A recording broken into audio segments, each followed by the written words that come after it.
Bonjour à toutes et bonjour à tous, bienvenue dans ce nouvel épisode du podcast In Shape to Grow, être en forme pour bien grandir et particulièrement grandir en tant qu'entrepreneur. En effet, ce podcast a pour mission d'inspirer les entrepreneurs, quel que soit leur succès, de mettre ou remettre leur santé au sein même du business plan. Dans cet épisode, j'ai l'immense plaisir de vous présenter le parcours de Caroline Michotte, une architecte qui, à plusieurs reprises, a été obligée de se remettre en question. Autant dans sa vie professionnelle que dans sa vie privée, elle a dû faire face à elle-même. Dans la vie d'un entrepreneur, il est fréquent que l'on doute, que l'on se demande si on est vraiment dans la bonne direction. Eh bien, découvrez dans cet épisode comment Caroline a finalement pu relever ces différents défis et finalement poursuivre sa carrière en tant qu'architecte, développer un nouveau projet et avoir même un projet d'avenir qui pourrait cumuler ces deux passions dans la vie. À nouveau, j'espère que cette interview pourra vous inspirer, quel que soit votre niveau de succès aujourd'hui, votre niveau d'investissement dans votre santé, et je vous souhaite une excellente écoute. Eh bien, bonjour Caroline, comment vas-tu aujourd'hui? Très bien, très bien. Très bien. Merci. Oui, On est dimanche soir, tu me fais le plaisir de m'accueillir chez toi en fin de week-end. Est-ce que tu me permets de revenir sur quelques éléments de ta carrière pour débuter la conversation? oui, bien sûr. Ok, génial.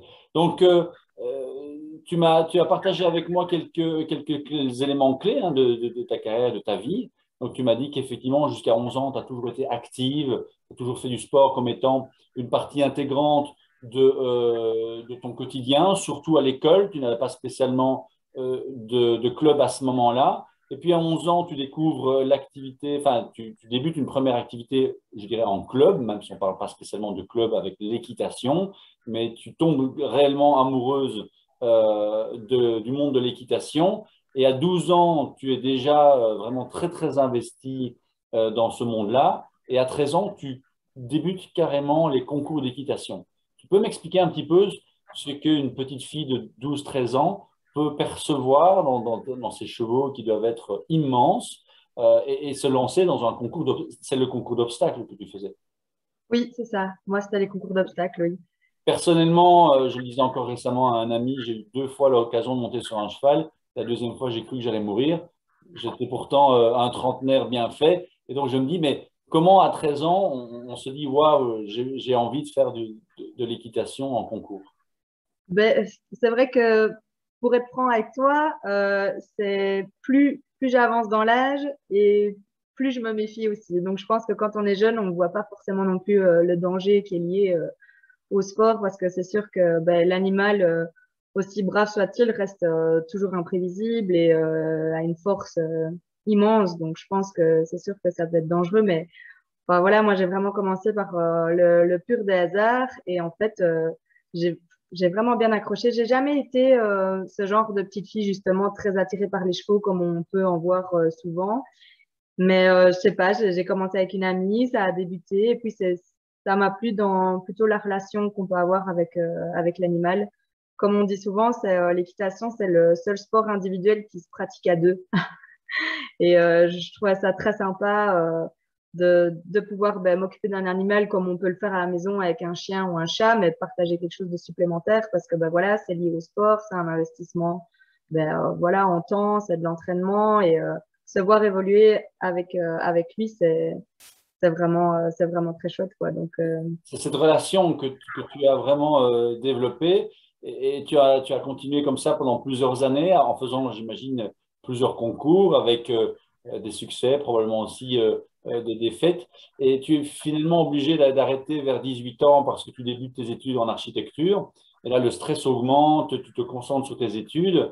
Mais 2 ans plus tard, donc durant tes études, tu te dis, mince, ça me manque de trop et tu reprends à l'âge de 20 ans. Qu'est-ce qui t'a Qu'est-ce qui t'a manqué pendant 2 ans? Parce que fatalement, tu en as fait pendant 7-8 ans, tu as fait du concours, de la compétition. C'est vrai que en Belgique, souvent, on doit faire le choix entre son sport et l'université, parce qu'on ne peut pas facilement cumuler les deux. c'est le choix que tu as fait. L'architecture, c'est quand même des études assez poussées. Mais après 2 ans, tu te dis, mince, il faut que je reprenne. Mais en fait, ce qui est un peu dingue avec tout ça, c'est que pour moi, les choses étaient claires, que quand j'avais 18 ans, voilà, c'était fini, je partais aux études et c'était vraiment mes études qui comptaient, quoi. Ok. Et en fait, comme j'avais mon cheval, j'ai eu mon premier cheval à 12 ans, je l'ai gardé, en fait, je l'ai pas vendu, donc je l'ai plutôt confié au moment où j'étais aux études, où on appelle ça des demi-pensions. Donc j'ai deux personnes qui se sont partagées mon cheval, et comme ça, j'avais quelqu'un qui s'en occupait pendant que moi j'étais à l'UNIF. Et ça me semblait voilà tout à fait normal et j'allais même pratiquement plus la voir, comme si j'avais vraiment ouais c'était un peu dingue. J'y allais une fois tous les mois, tous les deux mois même parfois. C'était vraiment j'étais vraiment passée à autre chose. Je m'étais focalisée sur mes études. Et en fait, c'était un peu trop. J'ai vraiment un moment, j'étais tellement dans mes études que j'oubliais tout le reste. Et donc, il y a un moment, ben, j'ai fait un petit burn-out, entre guillemets, de mes études. Et donc là, je me suis dit, OK, en fait, si je trouve pas un échappatoire à ça, ça va pas aller. Donc, en fait, je pense que le souci de ma santé mentale a commencé à ce moment-là. Parce que quand on parle de santé, ben, évidemment, il n'y a pas que la santé physique. Bien sûr. Mais voilà, je pense que ça a été un peu peut-être le premier choc de ma santé mentale, en tout cas en me disant, ben voilà, il faut que je trouve autre chose qui va me permettre de pouvoir évoluer, de me vider la tête et du coup de pouvoir continuer à avancer dans mes études comme j'avais envie de le faire, quoi. Donc je me suis dit, ok, ben je vais essayer de reprendre et j'ai fait ça progressivement. Donc j'ai fait mes 2 premières années d'UNIF sans monter, puis quand j'étais en troisième, ben, je me suis arrangée justement avec mes demi-pensionnaires pour reprendre une leçon par semaine. Donc je remontais une fois par semaine. Puis ben, en quatrième, j'ai repris un cheval en mi-pension et en cinquième, j'ai racheté un cheval. Donc voilà, j'y été vraiment progressif. Et ce qui est marrant, c'est que la passion pour les chevaux, je peux parler d'une passion seulement justement à partir de ce moment-là. C'est ça. Avant, c'était un loisir et je me plaisais très bien dans ce que je faisais. J'adorais, j'y étais tout le temps. Mais il y avait aussi beaucoup l'aspect social que j'aimais beaucoup. J'avais mes copines, donc c'était très gai. Mais vraiment, à partir de mes 20 ans, ça a été vraiment la passion du cheval même. Et c'était enfin, voilà, ça a commencé à me prendre au trip vraiment à ce moment-là parce que j'ai aussi compris ben, les bienfaits que ça avait sur moi. C'était vraiment mon échappatoire et je le dis souvent, si j'avais pas eu les chevaux, je suis pas sûre que j'aurais réussi comme j'ai réussi. C'est ça, parce que tu t'es passionné par tes études, tu t'es impliqué à fond, il y a eu un stress immense qui t'a obligé à aller rechercher un échappatoire et tu es justement allé rechercher sur des bases que tu connaissais et qui t'ont permis de découvrir à quel point tu t'es passionné. Tu me le dis hein, dans tes notes quand on a échangé avant, ça a été vraiment une révélation, une réalisation et c'est là que tu as acquis ton deuxième cheval, Enjoy, qui est vraiment le centre un des centres de ta vie aujourd'hui. On y reviendra. Et puis, à 22 ans, tu reprends quand même les concours. C'est juste? Oui, un tout petit peu en fait. Enfin, j'ai repris. Oui, ben c'est ça. En fait, à l'achat d'Enjoy, j'ai voulu reprendre un peu les concours parce que ben ça a été toujours un de mes objectifs. J'ai toujours voulu voilà atteindre un certain niveau dans le jumping que j'ai en fait jamais atteint. Parce que j'ai toujours eu un peu ben, l'air coupé sous le pied, on va dire. Quand juste avant que je parte aux études, ben voilà, j'évoluais très bien et j'allais atteindre le niveau que je m'étais fixé en tout cas. Et comme je suis partie aux études, ben j'ai dû arrêter. Donc voilà, j'y suis jamais arrivée. Et puis avec Enjoy, du coup, c'était un peu ben, de nouveau les rêves qui grandissent et qui me permettent de voir beaucoup plus loin parce que voilà, l'équitation, c'est sympa, mais je l'ai toujours dit aussi, je trouve que c'est un sport un peu ingrat parce que ben, si on n'a pas le cheval qui a le niveau, on a beau avoir du potentiel, on peut aller nulle part sans un bon cheval, quoi. Donc, j'ai eu vraiment beaucoup de chance de pouvoir acquérir Enjoy, qui était un très, très bon cheval. Et donc, voilà, mes rêves ont repris, j'ai repris la compétition aussi. Et cette période-là, j'avais de nouveau des petites étoiles dans les yeux, c'était vraiment gai, quoi. Étoiles que tu retrouves dans d'autres domaines ou c'est vraiment que en présence de Enjoy que tu les as? Oui, je dois avouer que c'est vraiment que dans les chevaux. J'aime beaucoup les autres sports et j'aime beaucoup me dépasser, mais voilà, ce que j'ai avec Enjoy, c'est vraiment différent. Donc Différent. Donc, c'était oui, un loisir, c'est devenu une passion mais qui au départ était un moyen de garder ta santé mentale optimale. Donc, c'était un échappatoire. Donc, on peut dire que c'est passé d'un loisir, un échappatoire, vers une passion et qui vraiment te fait vibrer aujourd'hui.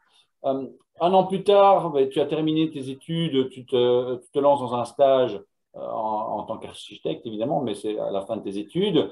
Et là, effectivement, tu as des premières, tu dois aussi choisir entre le niveau d'implication pour tes stages et la capacité à continuer ce rêve que tu avais repris un an plus tôt, mais tu n'as pas su combiner les deux, à la fois l'intensité de tes stages et l'implication pour préparer un concours. Oui, c'était, enfin, oui, non. En fait, le truc, c'est que ça a commencé à devenir, c'est marrant parce qu'en discutant, je me rends compte que, en fait, comme tu dis, ça a d'abord été un loisir puis une passion. Et en fait, c'est enfin, un échappatoire, une passion. Et en fait, ce sport, je suis un peu passée par toutes les phases parce que à ce moment-là, il a commencé à devenir une contrainte. Parce que voilà, le cheval, c'est pas un entraînement de foot ou un entraînement de volley. Si j'ai pas envie d'y aller, c'est pas que je peux pas ne pas y aller. C'est voilà, le cheval, c'est un animal, c'est un être vivant. Il doit être sorti. Je peux pas le laisser dans son box comme ça. Faut que je m'en occupe. Donc évidemment, ben le rythme de vie quand on commence à travailler, on sent franchement un gros changement sur le corps. Je me rappelle à ce moment-là que la fatigue se faisait vraiment sentir. Et donc, aller m'occuper de mon cheval en plus, ça devenait voilà vraiment compliqué avec les horaires. Et donc, c'est sûr que c'est devenu un petit peu une contrainte sans l'être parce que je prenais encore du plaisir à ce moment-là. Mais voilà, c'est vrai que c'était pas toujours évident, quoi. Donc, ça a été une petite frustration à ce niveau-là. Et puis, durant tes stages, avec la position assise, moins de mouvement, moins de sport, tu as commencé à avoir des petits soucis au niveau santé physique avec le système lymphatique. Finalement, on se rend compte que chez toi, il ne fonctionne pas spécialement bien. Donc, ça crée un peu de stress. Et là, c'est là que tu deviens vraiment obsédé par le sport pour trouver une solution justement par rapport à ces problèmes de santé, parce qu'on l'a entendu, hein, l'architecture, c'est quand même un métier d'excellence où on cherche l'harmonie, il y a beaucoup de pression dans ce métier. L'équitation aussi, tu ne peux pas laisser un détail de côté, hein. Si toi, tu es stressé, ben, le cheval va le ressentir. Si tu ne vas pas le voir au bon moment, il ne va pas être content. Et là, par rapport à ta santé physique à toi, tu deviens vraiment obsédé par de trouver une solution et tu vas même éventuellement remettre en question ta carrière d'architecte. Tu as débuté une collaboration avec un bureau d'architectes et Enjoy se blesse. C'est un gros événement aussi dans ton quotidien. Et il y a tout qui se chamboule finalement à ce moment-là. Tu décides à Ouais. la limite d'arrêter l'architecture. Je ne sais pas à ce moment-là comment la relation avec Enjoy se passe, mais tu veux tout faire pour la sauver sa jambe parce que c'était vraiment très, très, je dirais, dramatique pour lui. Et donc, comment ça se passe à ce niveau-là, physiquement, mentalement, au niveau de ton quotidien? En effet, ça a été un peu compliqué, mais je pense que c'est la période de ma vie qui m'a fait le plus grandir. Parce que, en effet, donc j'avais énormément de rêves par rapport à mon sport, j'avais beaucoup d'espoir sur Enjoy, et donc elle s'est blessée à la jambe, donc j'ai essayé de la sauver. C'était pas très grave, elle a eu une petite déchirure des ligaments, mais c'était tellement léger que voilà, on était très confiants que le sport reprendrait par la suite. Et en fait, ça n'a jamais été le cas. Et c'est vrai que, voilà, tout mis bout à bout, ça a été beaucoup parce que, bah, donc voilà, comme tu le disais, j'ai commencé à avoir des douleurs très fortes dans les jambes. Donc, à ce moment-là, j'ai aussi bah, consulté pour ça. Donc, tout tombait un petit peu. Comme Enjoy était blessé et que moi j'avais des soucis aux jambes, qu'est-ce que j'ai fait? C'est que allez, la meilleure solution, c'était de bouger, le sport, de toute façon, pour améliorer la circulation lymphatique et autres. Et donc, ben, comme je ne pouvais plus monter Enjoy, je me suis réfugiée dans les autres sports. Donc, j'ai commencé oui, fitness, course à pied, spinning. Enfin, j'ai fait plein de choses.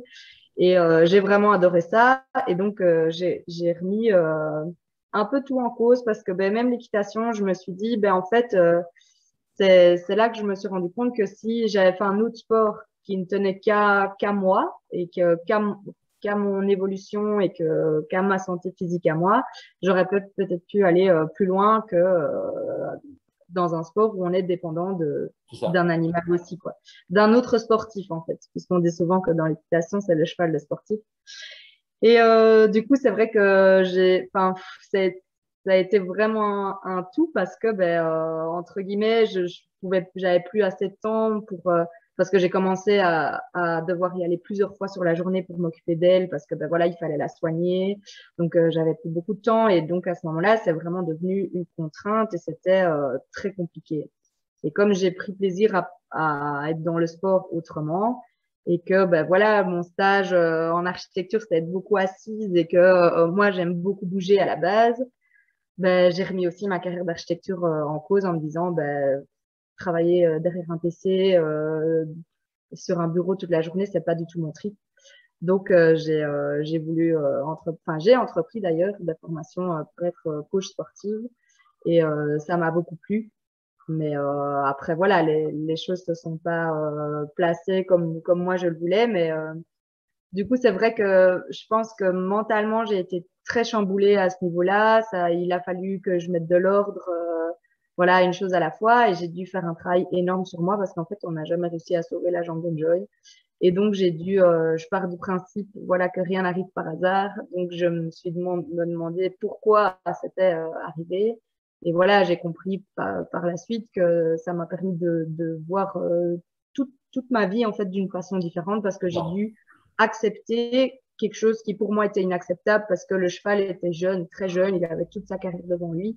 Et je trouvais ça tellement injuste que ça lui arrive à elle d'abord et à nous ensuite parce que enfin, voilà, j'étais quelqu'un qui faisait très attention à mon cheval, je faisais toujours attention que tout se passe correctement. Quand on voit certaines personnes à côté, c'est quand même parfois difficile de se dire que ces gens-là, il leur arrive jamais rien, quoi. Mais bon, ça voilà, c'est comme dans tout. Et donc, j'ai commencé à travailler énormément sur moi là-dessus. Et ça m'a vraiment aidé à voir la vie complètement différemment. Ça paraît un petit peu dingue comme ça, mais c'est vraiment l'événement qui m'a permis d'évoluer, en tout cas personnellement, à ce niveau-là. C'est ça, de te remettre en question, de finalement tester une nouvelle carrière avec des formations en reconversion pour finalement revenir à l'architecture. Hein. Tu as abandonné ton projet de coach sportif et coach en nutrition.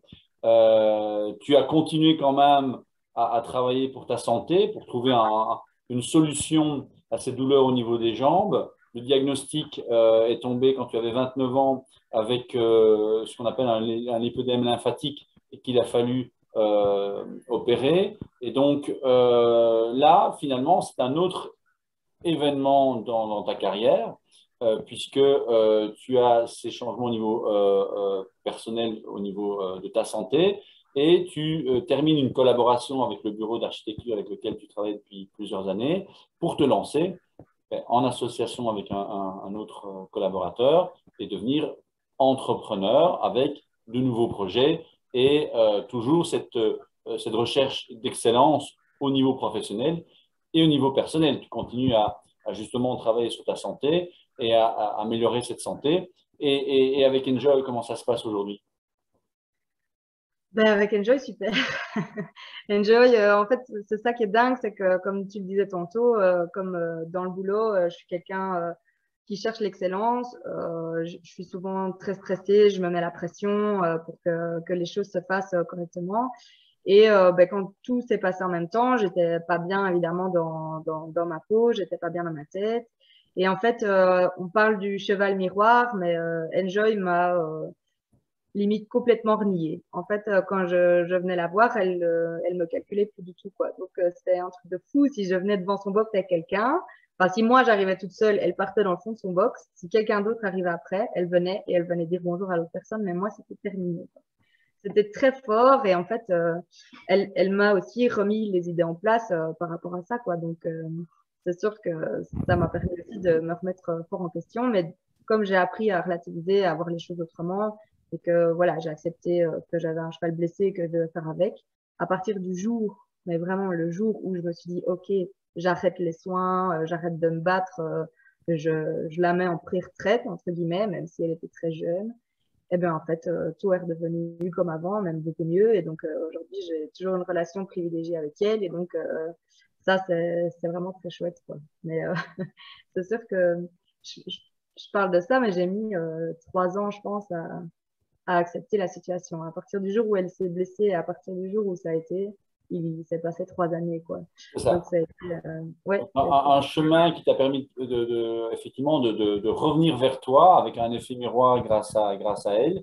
Aujourd'hui, tu as une entreprise qui est toute jeune, une collaboration qui est toute jeune, avec une spécialisation justement au niveau architecture vers le particulier, mais avec quand même quelque part dans ton esprit un jour l'occasion de cumuler ces deux passions, ces deux recherches d'excellence et de cumuler tes talents d'architecte avec ta passion de l'équitation. Tu peux nous en parler un tout petit peu? oui, en fait, ce qui s'est passé, donc quand j'ai repris l'équitation, c'est vrai que je me plaisais tellement dans tout ça que je me suis dit, voilà, quand j'ai remis ma carrière en doute, je me disais, mais qu'est-ce que tu voudrais faire? Et en fait, c'est comme pour beaucoup, vivre de sa passion, c'est génial. Donc, je me suis dit, ben, c'est sûr, j'ai envie de travailler dans les chevaux, mais il y a travailler dans les chevaux et travailler dans les chevaux. Être cavalier, en monter 8 par jour, déjà, j'ai pas du tout le talent pour ça. Et de deux, c'est pas du tout mon délire de monter 8 chevaux sur la journée. J'ai pas envie que j'en vienne à me dégoûter de ce qui me passionne à la base.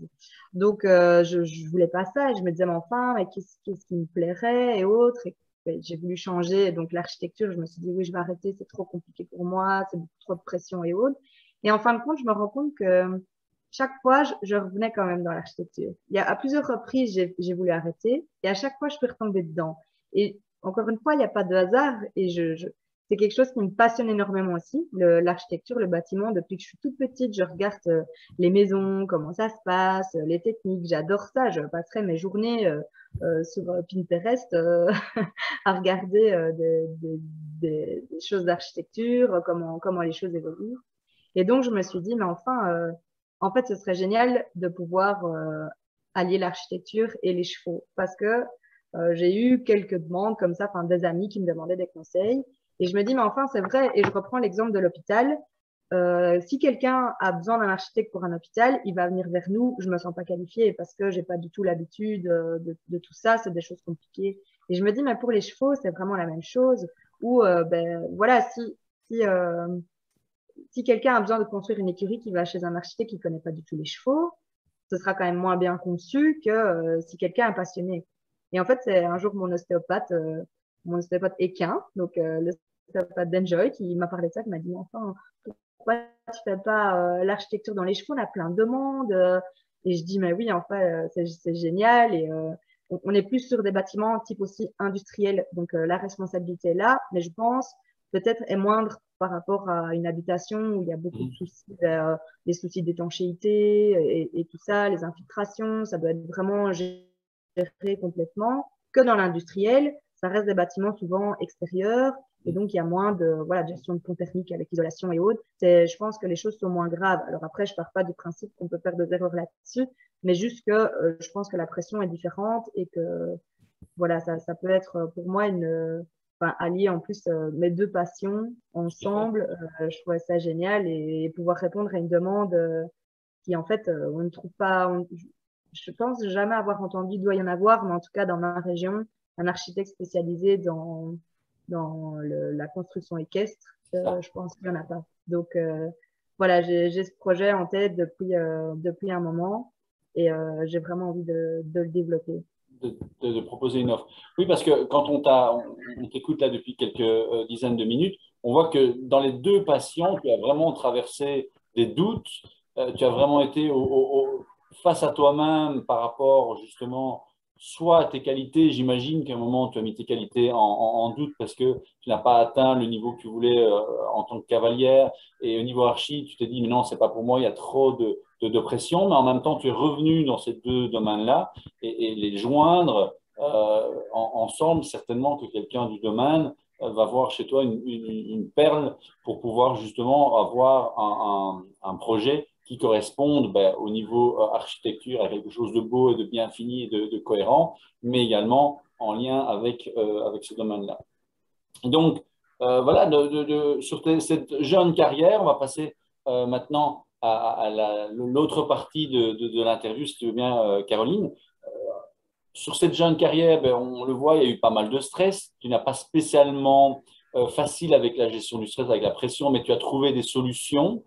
Tu as eu le courage et tu as eu osé te regarder en face physiquement, émotionnellement, mentalement pour te dire, OK, mais qu'est-ce que je fais là? Quelles sont mes possibilités pour grandir? Tu t'es remise en question, tu as osé arrêter pour revenir.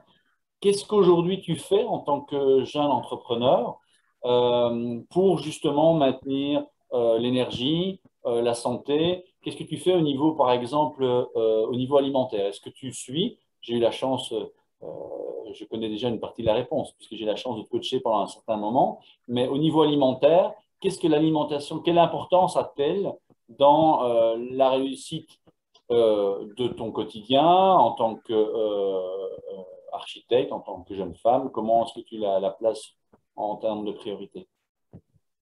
Pour moi, elle est très importante parce que, encore une fois, je pense qu'il ne faut pas travailler sur un seul élément à la fois. Je pense que le corps, la santé physique et la santé mentale regroupent énormément de choses. Et ça, il faut en prendre conscience. Et en fait, chez moi, elle s'est fait étape par étape où j'ai commencé, voilà, par le sport. Mais c'est en fait vraiment un tout. Et pour moi, l'alimentation a fait partie de l'équilibre qu'il me fallait pour me sentir mieux dans mon corps. Et on ne parle pas évidemment que d'un souci esthétique ou physique, mais vraiment d'une question d'énergie où voilà, il y avait, j'essayais de mettre tout en place pour être en forme, mais je me levais le matin, j'étais fatiguée.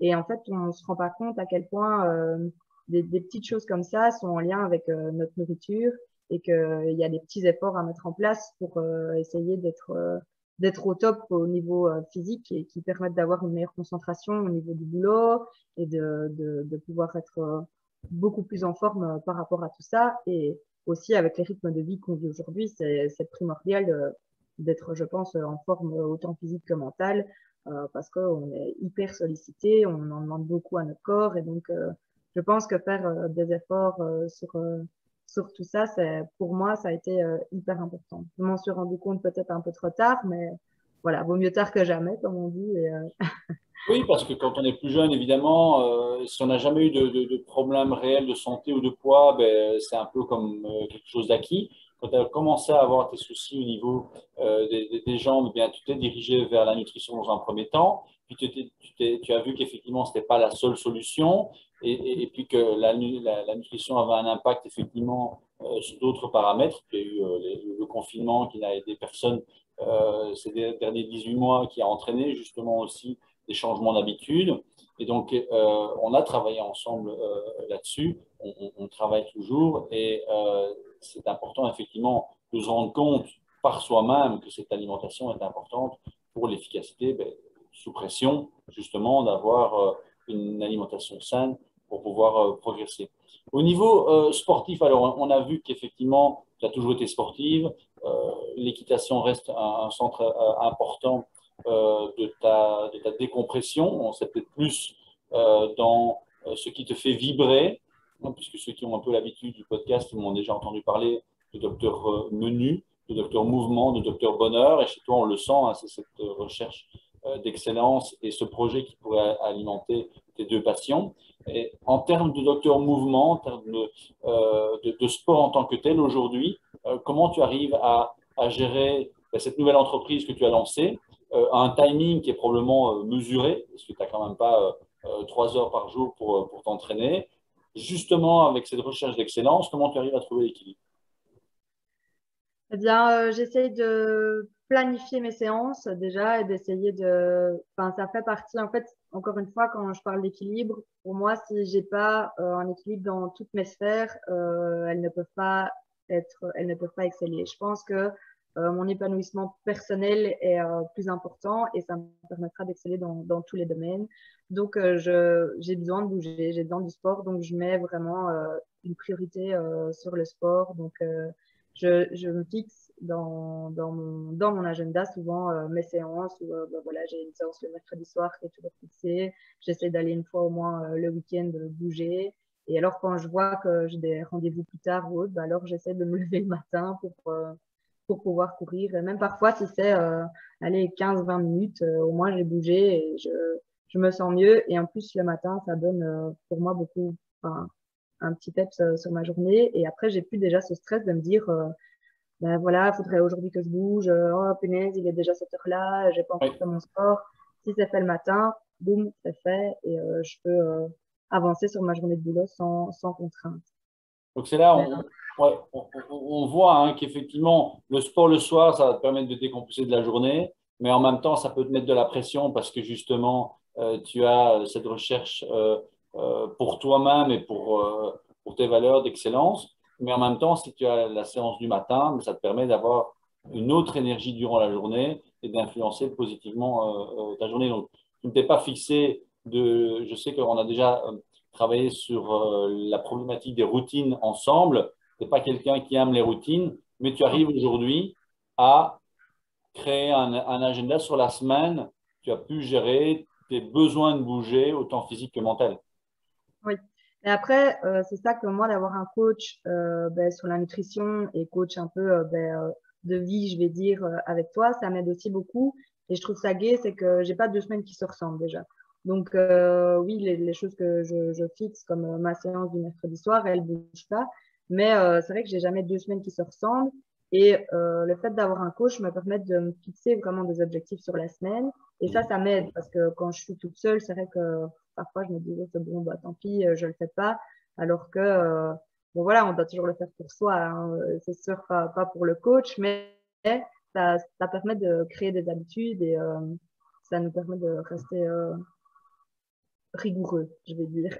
Et est-ce que tu as des objectifs d'ici les prochaines années? Comment tu te vois dans 5 ans avec une entreprise qui fonctionne bien, avec un concept qui allie l'architecture et le domaine équestre qui explose parce qu'on s'arrache tes projets? Comment tu te vois physiquement dans 5 ans? Est-ce que tu vas garder cette dépense physique et cette exigence envers toi-même aussi? Ou est-ce que tu vas plutôt aller vers un équilibre entre toutes ces sphères?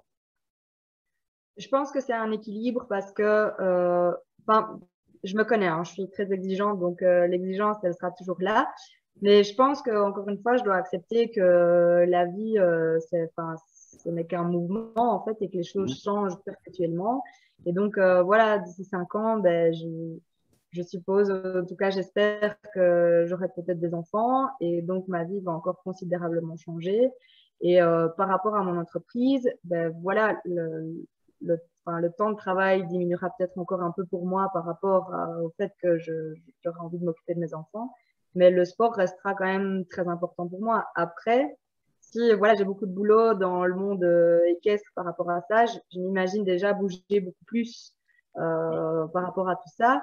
Et donc, être peut-être moins au bureau et donc être déjà plus en mouvement. Donc, voilà, encore une fois, c'est une question d'équilibre. On verra à ce moment-là. Et puis, en plus, mon rêve ultime est de pouvoir avoir des petites installations équestres chez moi plus tard, mais vraiment un petit truc, une dizaine de box peut-être, et pouvoir avoir des chevaux à la maison dont je pourrais m'occuper et justement mettre mon expérience à profit pour aussi me créer une petite écurie sympa. Et du coup, à long terme, j'aimerais pouvoir ben, diminuer peut-être le résidentiel pour pouvoir ne bosser que l'architecture dans les chevaux et à côté m'occuper de mes chevaux et mes installations comme ça. Donc, si j'arrive à ce but-là, le sport fera partie intégrante de ma vie parce que mon job sera d'être en mouvement tout le temps. Donc, mais ma santé, j'en suis consciente que il faut du mouvement, il faut bouger. Donc, ça restera toujours, je pense, présent dans ma vie. Enfant, pas enfant, âgé, pas âgé, ça restera ancré en moi. J'ai besoin de bouger. Je suis une petite boule de nerfs, alors il faut que, que j'extériorise tout ça. Tout à fait, j'ai bien aimé ton image d'équilibre finalement dynamique, que ça bouge tout le temps et qu'effectivement l'équilibre, comme tu dis, les événements de la vie, ils vont, ils viennent, il y a plein de choses qui peuvent intervenir, mais avoir cet équilibre dynamique de manière régulière est vraiment important pour toi. Et du coup, dernière sphère en termes je dirais, d'équilibre santé, que fais-tu pour poser tes valises quand tu es vraiment fatigué, pour te reposer? Est-ce que tu as aussi des routines au niveau de la décompression? Le sport, c'est bien, on le sait, mais fatalement, il faut pouvoir équilibrer avec des moments de pause, de relaxation. Qu'est-ce que tu fais, toi, pour cette sphère-là? Alors déjà, une fois de plus, les chevaux, ça me permet vraiment de... C'est mon échappatoire, donc ça l'est toujours aujourd'hui. Donc quand c'est compliqué, que ce soit dans ma vie privée ou ma vie professionnelle, je vais là-bas et là-bas, je pense à rien d'autre. Donc ça déjà, ça m'aide beaucoup. Mais alors quand j'ai eu beaucoup de changements dans ma vie et que voilà, j'ai dû apprendre à gérer beaucoup plus de choses, j'ai commencé tout ce qui était soins énergétiques. Donc, notamment des massages shiatsu qui me permettent déjà de me détendre moi énormément parce que c'est très agréable et en plus qui rééquilibrent les énergies du corps et qui permettent d'avancer aussi beaucoup sur un épanouissement personnel. Donc, j'ai beaucoup travaillé là-dessus. Et donc, aujourd'hui, j'essaye d'allier pas mal de petites habitudes aussi qui Là. sont liées à tout ça, comme des exercices de respiration, des petites méditations. Mais voilà, c'est toutes des petites choses que j'aime beaucoup, qui marchent beaucoup. Après, voilà, je suis pas encore non plus super régulière pour tout ça et c'est pas encore hyper ancré, mais c'est vraiment les choses que j'apprécie et que quand je les mets en place, je remarque que ça marche énormément. Ça me permet de me recentrer sur moi-même, de voilà voir les choses qui sont vraiment importantes, mettre les choses futiles de côté et donc me permet de redémarrer sur de bonnes bases. Mais c'est intéressant ce que tu dis parce qu'effectivement, tu n'as pas encore ancré ces habitudes, mais tu en es déjà consciente avec les différentes remises en question que tu as osé faire. Et en même temps, par expérience, quand je travaille avec des entrepreneurs, parfois c'est après 15, 20 ans de carrière qu'ils s'en rendent compte, mais du coup, il y a plein de mauvaises habitudes à changer. C'est encore plus difficile. Ici, tu es au début de ta carrière, d'entrepreneur en tout cas, et là, tu es déjà en train de mettre quelques éléments, et je pense que ça, c'est vraiment un élément important pour aujourd'hui dans cette interview, parce que mon podcast que j'ai intitulé In Shape to Grow, donc être enfant pour grandir, ben oui, on va grandir à n'importe quel âge, mais il faut pouvoir avoir des bonnes bases. Et là, ce qui est intéressant, c'est que au travers des échanges avec les différents entrepreneurs que je rencontre, je trouve que chaque histoire est inspirante parce que chacun a son histoire, justement, que l'on découvre dans la première partie de l'interview et qu'effectivement, il n'y a pas un parcours qui est le même, mais qu'à tout moment, que ce soit en début de carrière, que ce soit après, que ce soit pendant, ben, on peut se dire, OK, non, stop, ma santé, c'est quand même un élément central de ma carrière parce que là, on entend que tu es passionné. La plupart des entrepreneurs sont passionnés et ont le risque de se donner à 300% dans leur métier, dans leur passion, dans leur entreprise.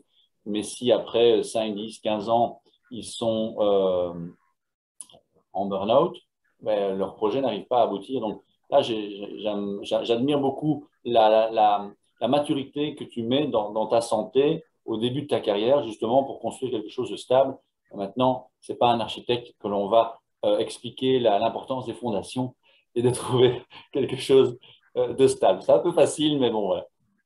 Et ce qui est marrant de mon côté, c'est que j'ai l'impression que c'est justement l'équilibre de ma santé qui m'a permis d'entreprendre ce que j'entreprends aujourd'hui. Aujourd'hui, dans ce Parce que nouveau projet, avec le mental, pardon, dans ce j'ai nouveau pas projet compris. aujourd'hui, Oui, oui, voilà, c'est ça. Parce que honnêtement, si on m'avait parlé de ça il y a 3 ans, c'était hors de question que je me lance toute seule, que je crée mon bureau parce que mentalement, c'était pas possible. ça, Je me sentais pas capable. Et en fait, wow. j'ai travaillé beaucoup sur moi. Et en fait, là, je me suis sentie mieux. Et donc, voilà, ce projet est né. Mais je veux pas dire tout seul, mais en fait, quand on est épanoui personnellement et qu'on se sent bien dans son corps et qu'on a une santé physique et mentale qui est au top, ben voilà, tout découle et en fait, c'est la magie.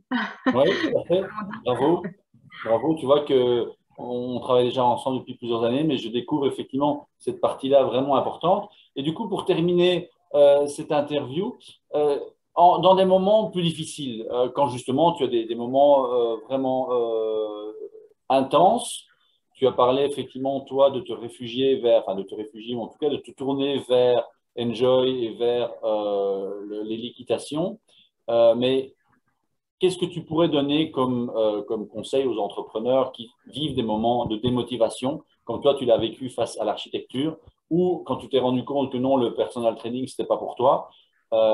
Si on n'a pas un cheval, où, effectivement, est-ce que l'on peut, quand on n'a pas de cheval, se ressourcer vers un cheval. Si moi, par exemple, je te dis, j'ai eu 2 expériences, j'ai cru que j'allais mourir la deuxième fois parce que c'était un cheval, on était en Équateur et il y avait un orage et notre guide n'a pas été très malin et on était dans la montagne avec l'orage et le cheval a eu peur et il avait le vertige. Donc, se retrouver en montagne avec un orage derrière, un cheval qui a le vertige, et moi qui ne suis pas cavalier, c'était un peu stressant. Mais si aujourd'hui je me dis, ah ben c'est vrai, ton histoire m'a inspiré, je pourrais, moi, sans avoir de cheval, trouver un moment de sérénité dans un, dans un manège ou comment ça pourrait se passer? Je pense qu'il existe, on appelle ça justement enfin, l'équicoaching. Ça existe de plus en plus parce que justement, on fait même, j'entends souvent des team building qui font ça avec les chevaux parce que ça permet en fait de comprendre des choses sur soi qu'on ne voit pas avant. C'est vraiment un miroir qu'on a devant soi et ce qui est drôle, c'est de voir le même cheval, comment il peut réagir avec 2 personnes différentes et il réagira complètement complètement différemment en fonction de la personne qu'il a devant lui. Et donc, j'en connais pas personnellement, mais je sais que ça peut se trouver. Donc, avec un peu de recherche, c'est vrai que j'ai jamais dû, moi, chercher puisque j'ai la chance d'avoir des chevaux. Mais je sais que ça existe et que ça fait des miracles parce que d'ailleurs, on utilise, au-delà des entrepreneurs, on utilise beaucoup ça avec Ouais, les enfants qui ont des handicaps et autres. Et on se rend compte qu'en fait, ça apporte enfin, vraiment une réelle plus-value et que ça les aide excessivement bien dans leur développement personnel aussi, eux qui en ont peut-être encore plus besoin que nous. Donc voilà, je sais que ça se fait, mais je peux pas, j'ai pas de. de référence. Mais toi, il n'y a rien d'autre qui arrive à autant te détendre que le contact avec Enjoy. Non, enfin non, c'est vraiment pour moi c'est vraiment la meilleure idée. Après, quand j'ai beaucoup remis les choses en question, moi, c'est ce que j'ai essayé de faire quand j'étais vraiment pas bien et que j'ai dû comprendre, j'appelle ça mes gros cailloux, d'essayer de comprendre ce qui était vraiment important pour moi et ce qui était dérisoire parce qu'en fait, et c'est le problème aussi que j'ai eu quand on se lance dans une carrière ou dans un entrepreneuriat comme ça, c'est qu'on se focalise un peu trop là-dessus et on oublie tout le reste. Et donc, on en vient à s'oublier soi-même. Et donc, c'est un moment essayer de prendre du recul, de lâcher prise par rapport à la situation et de voir ce qui est vraiment important pour soi. Et en fait, il y a une vidéo hein, comme ça, c'était avec un bocal, avec des balles de ping-pong, puis avec des cailloux, du sable et puis une bière en disant, voilà, est-ce que le bocal est rempli? Ben, tout le monde répond oui, avec juste les balles de ping-pong. Puis finalement, ben, le gars remet des cailloux, donc on voit qu'il n'était pas si rempli que ça. Enfin, bon, bref, il finit par remplir son pot complètement et en venir à dire que voilà, les balles de ping-pong ou les gros cailloux, c'est des choses vraiment importantes de la vie. Et tout ce qui vient les remplir autour, ben, c'est dérisoire. Et donc, il faut, pour moi, réussir à comprendre ce qui est très important pour soi. Et moi, évidemment, c'était ben, les chevaux, clairement, mon couple, ma vie de famille, ma famille, mais mon côté social avec mes amis et que j'en venais à complètement oublier parce que j'étais beaucoup trop focalisée sur le travail. Le travail, j'adore ce que je fais, mais ne fait pas partie de mes gros cahiers. C'est ça. Donc, c'est essentiel et c'est pour ça que je veux faire de mon travail un gros cahier. Waouh! Bah, écoute, un tout grand merci, Caroline, d'avoir été aussi spontanée, d'avoir accepté cette interview. Ça me fait très, très plaisir et je pense que c'est à nouveau une histoire très inspirante. Où est-ce qu'on peut éventuellement découvrir ton travail aujourd'hui, si on veut voir les réalisations, parce que là, tu nous as fait un peu rêver par rapport à tes projets, mais si on veut voir un petit peu le travail que tu travailles dans la région plutôt du Hainaut en Belgique, mais ça peut s'étendre sur tout le territoire, et peut-être qu'un jour, tu seras appelé à Dubaï parce il y a les écuries euh, des princes là-bas à refaire, hein, que sais-je. Mais où est-ce qu'on peut trouver un peu un échantillon de ton travail aujourd'hui? Alors, on vient de lancer la boîte, donc on peut nous trouver sur Facebook sous le nom de Duo Architecture, donc c'est DUHO Architecture. Et donc voilà, on essaie de publier régulièrement des projets, mais on vient de lancer vraiment ça au mois de septembre. Donc pour le moment, c'est pas super fourni, mais voilà, ça va arriver au fil du temps. Ok, génial. De toute façon, je mettrai tes coordonnées et tes contacts dans le descriptif de la vidéo. Merci beaucoup en tout cas, Caroline. J'avais promis de te libérer avant qu'il ne fasse noir. Je vois que derrière toi, il commence à être sérieusement sombre. Donc, un tout grand merci. À très bientôt. Prends soin de toi.